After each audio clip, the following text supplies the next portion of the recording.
Matius pasal 7. Hal menghakimi. Jangan kamu menghakimi, supaya kamu tidak dihakimi.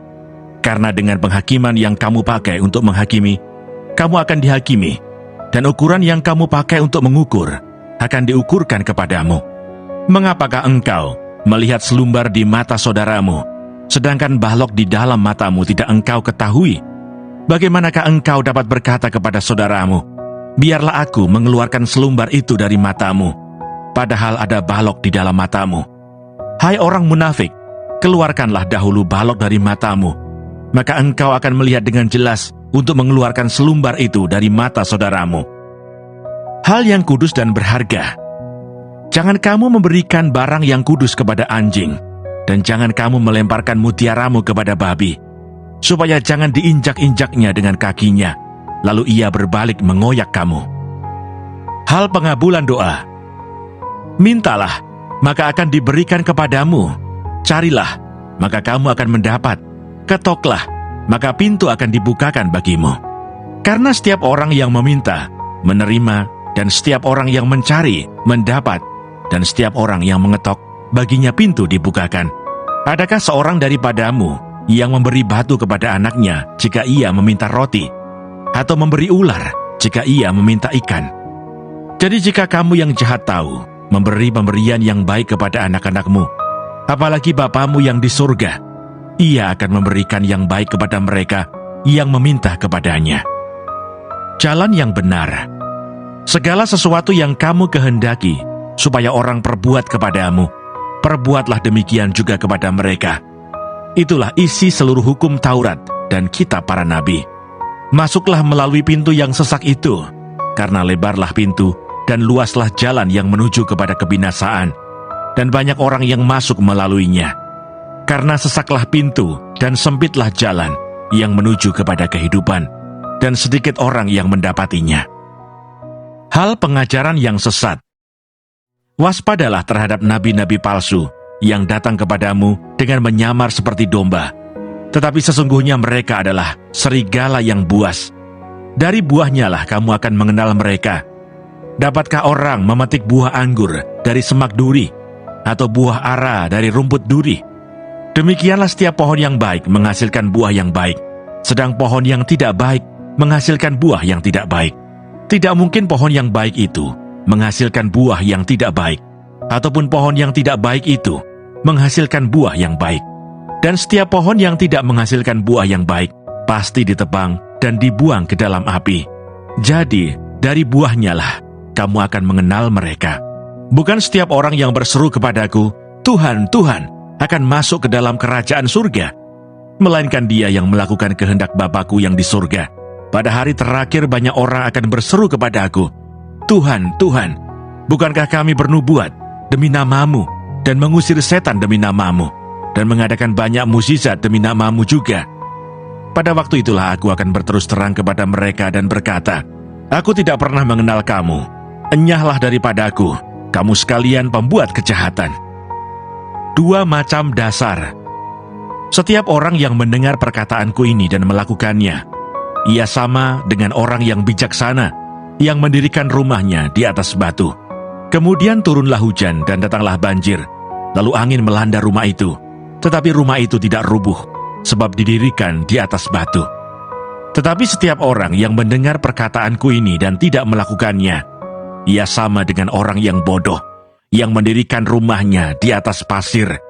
Kemudian turunlah hujan, dan datanglah banjir, lalu angin melanda rumah itu, sehingga rubuhlah rumah itu, dan hebatlah kerusakannya. Kesan pendengar. Dan setelah Yesus mengakhiri perkataan ini, takjublah orang banyak itu mendengar pengajarannya, sebab ia mengajar mereka sebagai orang yang berkuasa, tidak seperti ahli-ahli Taurat mereka. Salam, Matius pasal 7, bagian penutup dari khotbah di bukit.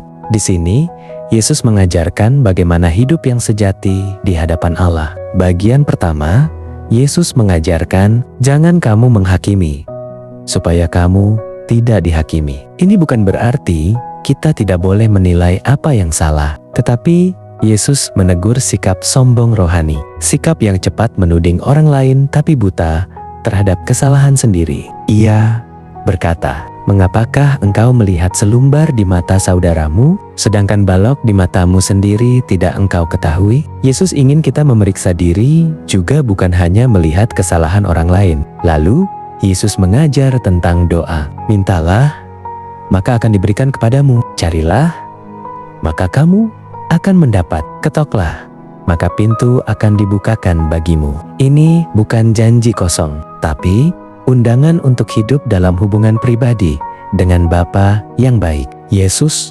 menegaskan, jika kamu yang jahat tahu memberi yang baik kepada anak-anakmu, apalagi Bapamu yang di surga. Saudara, Tuhan tidak selalu memberi apa yang kita mau, tapi selalu memberi apa yang kita perlu. Doa bukan alat untuk memaksa Tuhan, tetapi jalan untuk menyelaraskan hati kita dengan kehendak-Nya. Lalu Yesus menegaskan hukum, segala sesuatu yang kamu kehendaki supaya orang perbuat kepadamu, perbuatlah demikian juga kepada mereka. Inilah hukum dasar dari kasih sejati. Iman yang benar selalu melahirkan sikap yang mengasihi sesama, bukan hanya kata, tapi tindakan nyata. Kemudian, Yesus berbicara tentang dua jalan dan dua pohon. Masuklah melalui pintu yang sempit, karena lebarlah pintu dan luaslah jalan yang menuju kebinasaan.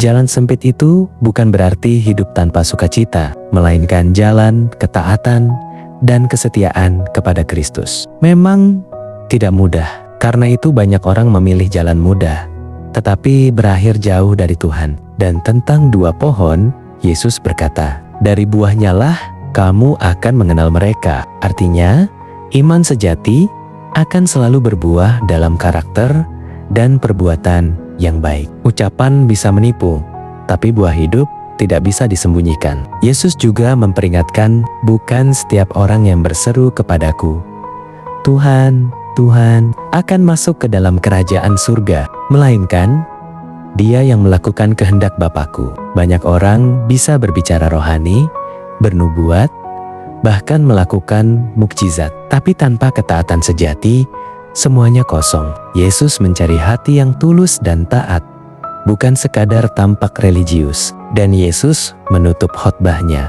dengan perumpamaan tentang dua orang yang membangun rumah. Satu membangun di atas pasir, satu lagi di atas batu. Ketika hujan turun dan badai datang, rumah di atas batu tetap kokoh, karena dasarnya adalah ketaatan pada firman Tuhan. Saudara, badai hidup akan datang kepada setiap orang. Masalah, penderitaan, ujian iman. Yang membedakan bukan badai itu, tapi dasar yang kita bangun. Apakah hidup kita berdasarkan firman? Amin. Jadikanlah firman menjadi kesukaanmu. Suka firman. Tuhan Yesus Kristus memberkati.